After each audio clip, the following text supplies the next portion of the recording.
I guess solo leveling really knows what the fans want.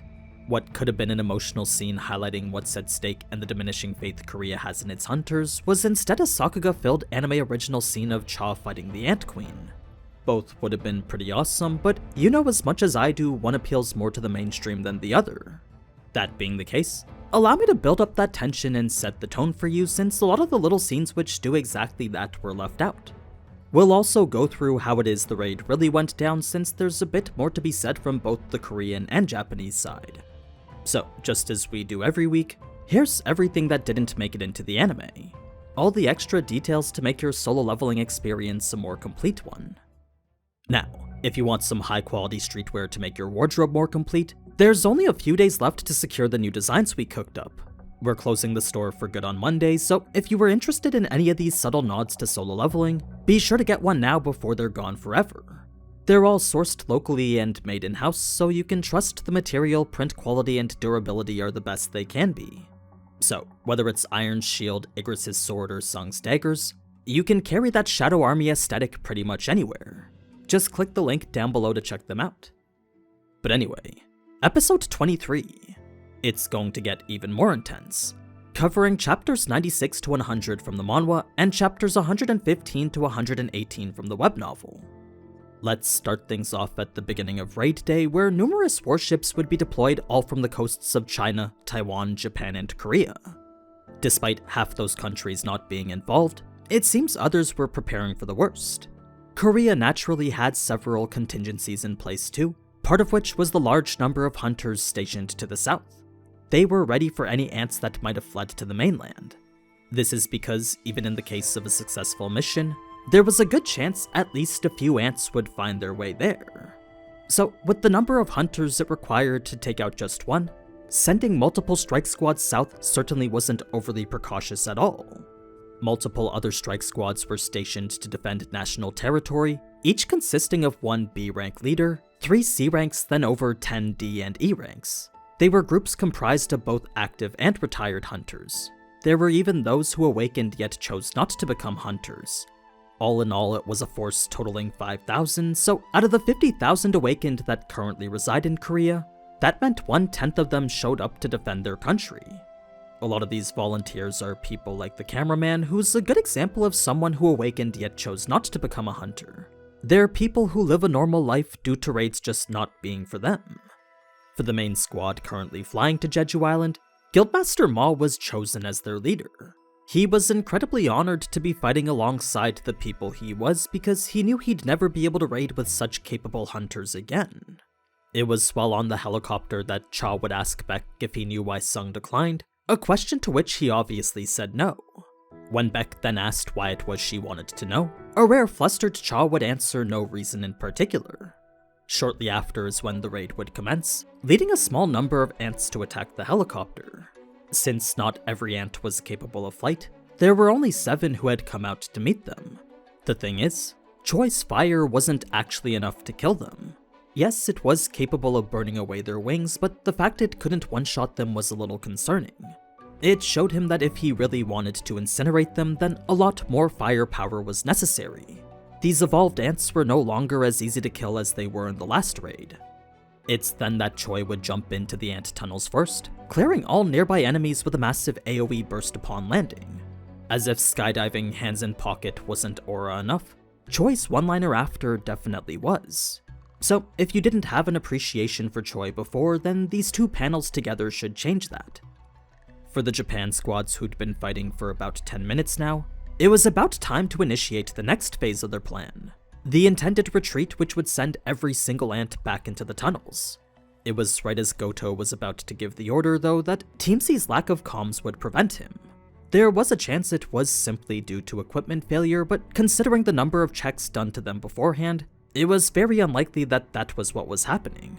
So, because the order to retreat needed to be relayed to them too, Goto decided to make his way to them himself. If he didn't, proceeding with the plan would likely cause Team C to meet the same fate as the Korean hunters. It was a price Goto knew he couldn't afford, since when considering the subjugation operations that were to happen after this, Team C was far too important, especially since aside from Goto, they were composed of Japan's strongest. This is because Team C was positioned closest to the ant tunnel, so it made sense to ensure that they were the most stacked. That being the case, to lose them due to a fault of miscommunication, well, that was a cost which would hurt Japan greatly. Luckily, Goto and Team C had landed relatively close, so with his current speed he figured he could get to them in about 10 minutes. Switching back to the Korean team, for the time being they were relatively safe, with Choi's flame prison acting as a shield preventing the re-entry of ants B rank or lower. That meant they could venture deeper without the worry of being flanked from behind. It was a good application of a move typically used to tie up enemies. Inside, the tunnels were incredibly dark, creating for a dungeon experience that was fundamentally different. You see, where usually the insides of gates were lit up by illumination stones, no light here made it difficult to see anything. All they had was Choi's magic and the cameraman's flashlight. So, in addition to facing enemies who had evolved to see in the dark, they themselves could barely see anything. It was an added layer of difficulty that made things harder. Now, with Choi having no choice but to lead the group, it was Ma's job as leader and tank to stand right next to him. His normal outgoing behavior was nowhere to be seen though, as every ounce of focus was spent observing their surroundings. The same could be said for Beck as well, since ever since entering the tunnels he hadn't said a word. He was now using his Eyes of the Beast to detect even the slightest changes of magical energy. The only hunter who remained the same way they always were was Cha with her typical calm, composed attitude.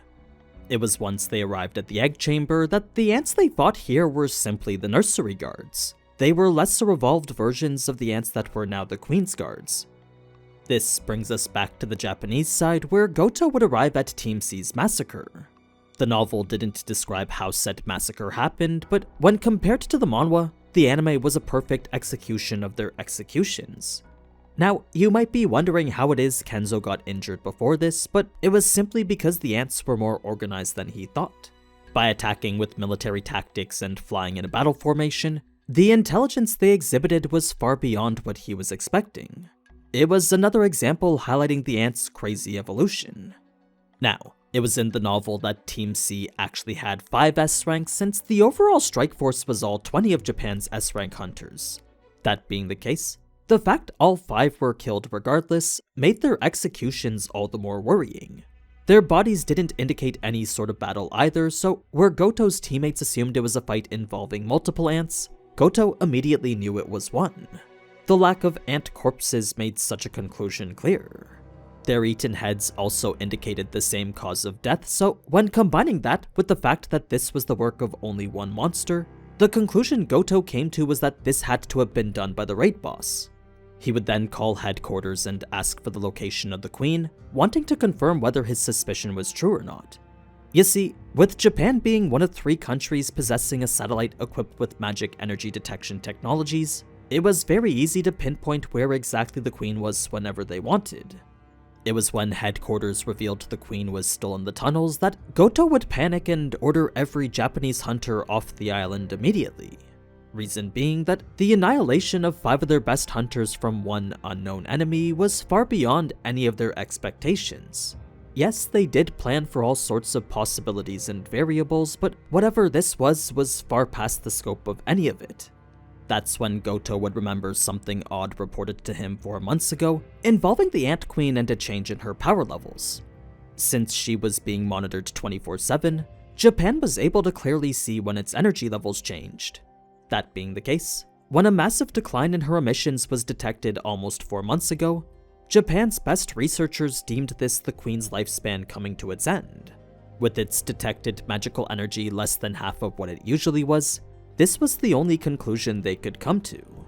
1 month was all it took for the Queen's levels to return back to normal though, so with researchers now stumped with regards to what this was, Goto couldn't help but think perhaps that was related to this. So, it was as he wondered more about who this mysterious enemy was that the Korean team would be dealing with the remnants of guards before the boss room. Min had given buffs tailored to each of his party members, so that gave a better idea of what each member's role was. Most did make sense given each member's known abilities, but some of you might be shocked to see Cha with more of a bruiser type buff. Considering how she was the main tank for her own guild, it made sense to give her a boost in both offense and defense. It's a role we'll see come more into play in the boss room. For any ants that did get past the front line right now, Min was more than capable of handling them himself. Yes, being a healer did mean his combat skills weren't the greatest, but when compared to other hunters, they were still at the A rank level. It was more than enough power to handle at least 1 or 2 ants. 5 minutes was all it took to handle the second wave of ants before the boss room, mostly because Cha's buff made her way more efficient. Where before she was slaying the same number of ants as everyone else, now she was killing double what Beck was. It gave the squad a lot more time to work with. Since getting here took about 15 minutes from landing, that left about 30 minutes to kill the boss then evacuate. They needed to leave extra time to make it back to the point from which they entered from. It was once the team got close to the boss room that Beck would sense only 8 guards and the queen. There wasn't a whole army like how we saw in the anime, but rather these 9 lone targets, making the battle a lot more intimate. Part of the reason this is important to note is because a specific strategy was come up with to deal with them. You see, with each guard being as strong as an S rank, Ma tanking all of them simply wasn't possible. If they were gonna take these ants on properly, then a secondary tank was needed to draw aggro from the queen's guards. So, given that Cha was the main tank for her own guild, it made sense to set her as the secondary tank. She would be the primary guard while Ma preoccupied the queen. This led her to engage with a skill called Tremor of Provocation, which as an AoE taunt, drew aggro from all the guards and the queen. Ma would then use his own battle cry of Provocation, which, unlike Cha's skill, was a single target taunt drawing attention from only the queen. So, with the guards and queen now split, all Ma had to do was endure. He simply stood tall and prayed his efforts were enough to protect both himself and his colleagues. It was at this point the cameraman would try to step up, but Min's forceful pullback was a lot stronger than he expected. To add to why Min did that, it was essentially because no one was responsible for keeping the cameraman safe other than himself. With the boss fight now well underway, not a single hunter had time to look out for him anymore. So, this was a message to which the cameraman had zero response to, but he was thrown back by just how powerful Min seemed.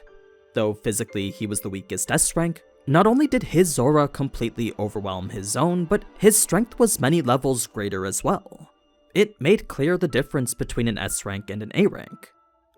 This brings us to a scene I was pretty surprised they didn't include, since it does well to showcase the far-reaching impact of Jeju Island across the country. Meet Grandma and Grandpa, an old couple where one's interested in the raid and the other not. Grandpa used to be highly interested in all things related to Jeju Island, but lately he found himself apart from it. The reason he was so invested before was because the day the gate first broke there was the day he lost his only son. It was an event that caused him to become a massive supporter of hunters too, since what other way was there to avenge his son than help the people he could? So, for years, Grandpa would donate lots of money to the Hunter Association, filling his heart with anticipation that this raid would be the one to avenge him. He was so caught up in seeing it happen that in the days before the raid he couldn't even sleep. This of course filled him with high expectations too, but the more eager he was, the bigger the disappointment when those raids ultimately ended in failure. So it was during the 3rd raid that the news would say all the things that they were saying now, leading Grandpa to feel like he was betrayed since it all turned out to be a lie. The reporters always said how the raid was going to work this time, but with each attempt, the outcome was always the same. Eventually, Grandpa would stop talking about hunters altogether, as he had stopped expecting the one thing he wanted most from them. To him, the subjugation of the ants was a dream long gone now. It's the reason why he's so grumpy here, and it's also why he's so emotionally invested shortly after. It was before he would have this change of heart, though, that Grandma would show her faith all the way through. She never gave up hope that these hunters could avenge their son. She did feel bad that such young people were seen getting injured, but she also cheered whenever they made progress. Like, with each Queensguard the team took out, both her and the neighbors around her could all be heard yelling. It was a sentiment of hope shared across the entire country. It was when only 2 guards were left that's when Grandpa would join her, showing nothing but anticipation for the success of the hunters currently fighting. Both were overcome with emotion as they reminisced of the last memory they had with their son. It was a celebration for the job he'd just secured over at Jeju Island. So, this scene may not seem like much, but what it does give is an inside view into the perspective of the everyday person. Last episode, Chairman Go was worried about the diminishing faith in the Hunter Association, and this right here was the scene to prove it. That notion that an entire nation was depending on them was really made clear. Now, for the sole TV station that was reporting the raid, its audience rating had reached a new viewership record of 85%. For context on how much that was, even if South Korea was to reach the finals of the World Cup tomorrow, no studio would even come close to that. Everyone was way more interested in the country about to become one of the few who've successfully cleared an S-rank gate. With only America, China, Russia, and France completing one before, this Korea-Japan team was about to become the 7th to ever do so. So, given how rare of an occurrence this was, the director couldn't help but think about all the money he was about to make. That's when the howling screech could be heard from his feed, along with an update regarding the alarming news that the Japan teams were withdrawing. This brings us to the fight with the Queen herself, which honestly the anime did better than both. They added quite a lot to Cha's scenes, and the panels which the manhwa depicted beautifully were brought to life as best they probably could. I do still like to appreciate how amazing the manhwa looks though. It was after getting healed from the acid attack that Ma would activate the defense skill Advanced Fortification, enabling him to endure the Queen's attacks easily now. The rest would jump in and force the Queen into a corner, leading Beck to see that this was it for her. His instincts revealed exactly how she felt up until the screech happened. It was once the fight was over that the novel and anime would show this brief moment of celebration, but in the manhwa there was no such time for that. As soon as the Queen was dead, the Ant King would be there shortly after. It was right before it showed up though that Hunter Ma would get the call confirming the Japan team's withdrawal. Immediately, everyone began to assume this situation was futile, since if 20 S-rank hunters couldn't even hold off the ants for 30 minutes, then how could the 6 of them fend off an entire army indefinitely? It was a bad situation turned worse when he showed up. With the Ant King's footsteps sending shivers down their spine, the hunters present could only stare in awe at it. Cha would be the first to recognize something was incredibly wrong, since for a monster so ominous, she couldn't sense its presence at all. The Ant King was a being she could only sense with her eyes. This was a discrete level of power she'd only ever felt once before, and that was from Sung himself. So, as she stared listlessly at the oppressive aura this Ant King emanated, she could only imagine fighting it was akin to facing off against Sung. It was a fearsome thought that caused her to shudder and restricted her breathing. Ma, as the leader, needed to make a quick decision here, but as logical as it was to just fight the monster, a strong sense of unease prevented him from giving the order.